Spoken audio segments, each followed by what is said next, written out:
Hello there YouTube and welcome back to another cracking gaming spotlight. I'm Hugh Langley and I'm here with Patrick Goss today, and we're talking about, well, the big one for me, it's Nintendo. Nintendoomed, or is it just Nintendormant? I can see how angry this is making you already by your tapping. Yeah, a little barely bit, concealed rage. Bit. So no, you are a well-known Nintendo fanboy. I think it's fair to say. Yeah. With your roots in Pokemon, and yes. I think you look a little bit like a Pretty Pokemon much character. So. Everything. I'll ignore that comment. But no, I mean I have been a hardcore fan. You know, since I got the Game Boy and the SNES. I've been a big fan of Nintendo, and a lot of its first-party titles. But obviously, the thing now is with this generation, we're seeing with the Wii U not doing very well at all. The question is, where does Nintendo go now? Or maybe the first question is, what did Nintendo do wrong here? What was their big mistake with the Wii U? I think in some ways what they did wrong was they were immensely successful, which is a bit of a weird thing to say. With the Wii? But yeah, the Wii wasn't a games console, and I think that's probably over pushing the point a little bit. But it wasn't a traditional games console, and I don't think those people that were the massive Nintendo fanboys loved the Wii as well, but for maybe for a different reason. The Wii really, and the Wii success, and the new niche that it mined was these families that didn't necessarily have any commitment to gaming, that didn't have any real heritage in it. They got it out for parties, they had a great time, but it doesn't give them enough it doesn't give that audience enough to invest in a new console. What's the new party game they can bring it out for? Well, there isn't really one. It's the same as the old Wii, but with a controller that really isn't going to work for that audience.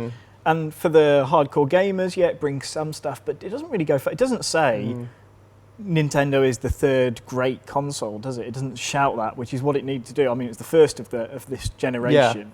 But in some ways, it feels very old gen. Well, it does, and the problem is that getting that kind of lead time over the PS4 and Xbox One, you'd think Nintendo would use that to their advantage and push more software, but it launched with barely any games. We had all these promises of games like Pikmin 3 and all these great-looking titles, which, like Pikmin 3 was a great game, but it didn't come out till ages after the release of the console.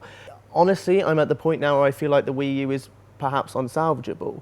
I think, Super Smash Bros. Is going to be great, Mario Kart 8 is going to be great, because they're always great. Nintendo has some brilliant developers in-house, and I just don't think if you've got, the Mario platformer can't save it, and that was a 10 out of 10 game, it really was. I think it was fantastic. If that can't save it, then what can? So, do we have to start talking about new hardware?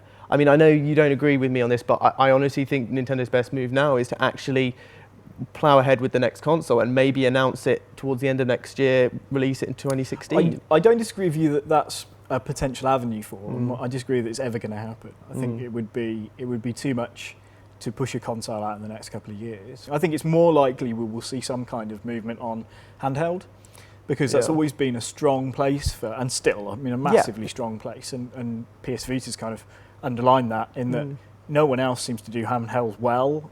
Or certainly well enough to lure that Nintendo audience away.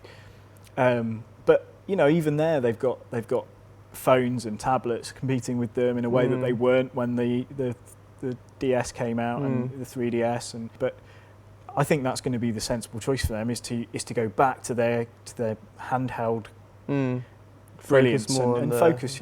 I think a lot of people are saying Nintendo should go onto mobile, put their games onto mobile, and actually this is the point I generally disagree with the majority on this, which is I think with the 3DS doing so well, it was the best-selling gaming device of 2013. That's big. My thoughts now are that Nintendo's far from dead. It's got a lot of money. It's got like $7 billion it's just sitting on, and I feel like the Wii U is dead at this point, or it's nearly there. I don't want to say it's dead. I don't want to say it's dead, but I feel like we're getting to that point. I feel like if Nintendo claws onto that, it's going to be worse for them in the long run than if they just cut now and say, okay, maybe give it 2 years. We won't screw over everyone. Well, people are going to get screwed over, the people who bought the Wii U, but less so if they release a new console in a couple of years. But if they did put out something that was more powerful than the Xbox One and PS4, but priced at the same, they're an established name, they're big enough to do it, I think they could actually, that could be, the whole thing could be almost a blessing in disguise. They could actually have the best console on the market. That's not Nintendo's model. No, but they need to change the model. This is the thing. And like you said, that they've traditionally had, power's not been the thing for them. It's, the Wii was far less powered than the Xbox 360 and PS3. But maybe they can change that now. Maybe this will actually turn things around for them.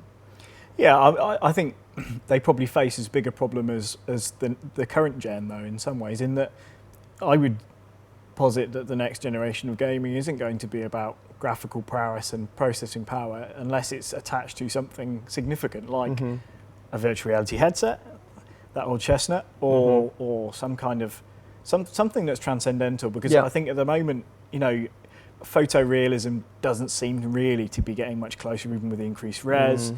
I think it's the worlds that are going to be the worlds that we inhabit that's going to be the future. And I'd say they probably they don't want to go too early on that, and unless they have, unless they've got some kind of secret virtual reality headset in the works, and this is Nintendo, you'd never write it off. And if they did come out and say, bring out the Virtual Boy, a Mario, it would be.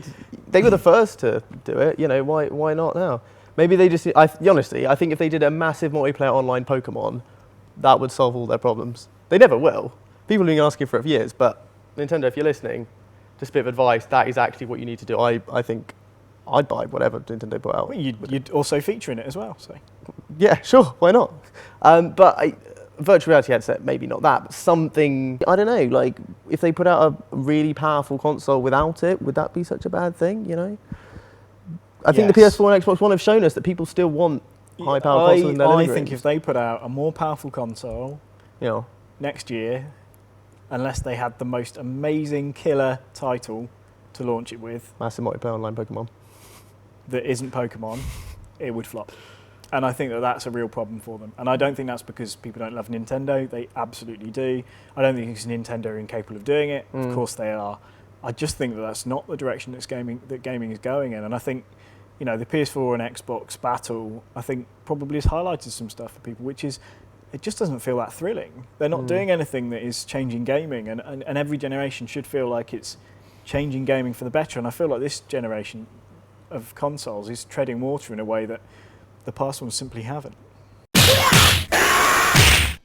You know what really annoys me at the moment? Download content. DLC. I remember a time when DLC came in the form of an innocent expansion pack. Something, you'd put on The Sims like Hot Day or House Party, something like that. But no, now it feels like developers are just chopping these games up, setting up kind of a mini kind of core experience, and then everything else padded around I have to pay extra for. Microtransactions, season passes. It's like I'm just paying for the entrance fee to get into the theme park, but I have to pay extra to go on the log flume, don't I? I don't even feel like I'm buying the actual game. I'm so sick of hearing about the DLC before the game's even out. The whole thing with Warner Brothers and Arkham Origins saying, we're not actually going to finish fixing the bugs in the game. We're just going to make more DLC so you can pay for that instead. But the core experience is still broken. It's especially annoying when they put it on the disc but lock the DLC in, so I have to pay extra to access it. What the is that about? Shameless money grabbing. Oh, that game entirely. I mean, you've already brought up your Pokemon MMO, which frankly sounds horrifying to me, but hey, we live and learn. But what other games do you think particularly could be? I mean, they do some of the best games that have ever existed, and some of the biggest iconic characters in gaming, including, of course, Mario, who is probably the most overused character in gaming. But what games do you think could be the ones that? I think the Zelda Wii U is going to be a big one for them. I mean, we know it's coming, and it looked very nice the last time we saw it, and it's got such a massive following, that series. And I think the next sort of big, proper, full Zelda game will be a big one for me, definitely. I mean, this year we've already got as well. I mean, we've got Mario Kart 8. Mario Kart's always great. I mean, whatever gimmicks they throw into it, like anti-gravity racing and like things like that, I don't care. It's going to be a fun game. I'm going to enjoy playing it with my friends. And of course, Super Smash Bros. So you've got the two kind of big multiplayer games, and Nintendo have always done multiplayer so well. So I think, I'm not saying they're going to save it, but I think they're two, very promising titles. Yeah. Whilst if you look at Mario, which again, like I said, was a brilliant platformer, but it was, very much a kind of single-player experience, really. I mean, for me personally, I would love to see another Metroid Prime. I think Metroid Prime on the GameCube is one of the best first-person shooters of all time. It was brilliant, and I could also go on a separate rant about Halo took all its ideas from Metroid, but I'm not going to. But yes, I generally think Metroid Prime, I mean, the trilogy was great itself, but the first game was so good. I would, I have a Wii U, but if I didn't, I would buy a Wii U just to play that. Are there any Any titles you'd like to see? For me, games can be a little bit soulless at the moment. They feel a little bit like we're like I've said, consoles may be treading water a little bit, but I think some of the games are as well. It's a new Call of Duty. It's a shooter. It's going to be a bit like Call of Duty. It's. I think we've lost a little bit of that joy in games. The fun, the kind of the spirit in there. I remember like, some of my favourite games. It was about the joy around them, and you know. I think we kind of missed that at the moment, and that's what Nintendo should be bringing. It should be the fun games console. I think. Yeah. You know, hardcore, gritty gaming, Call of Duty. Yeah. You know, PS4 and Xbox One can have that. Yeah. But Nintendo have so many other strengths. 2K Games and Gearbox have announced Borderlands the Pre-Sequel. Is it a full game or is it just glorified DLC? Who cares? It's set on the moon. Taking place between Borderlands and Borderlands 2 and focusing on the rise of Handsome Jack, it's the first to take players away from Pandora.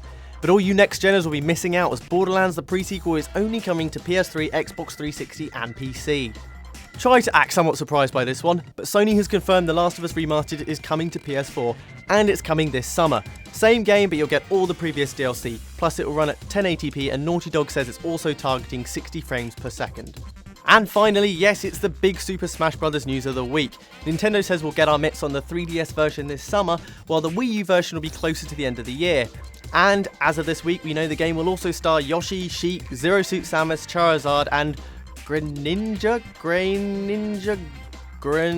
that weird-looking frog Pokemon.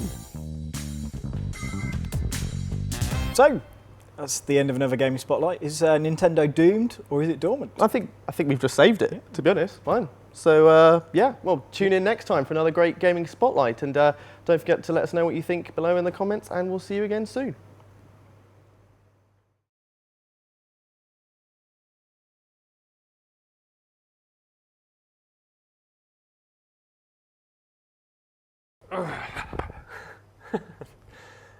Don't text, it's going to be the gaming spotlight piss take again.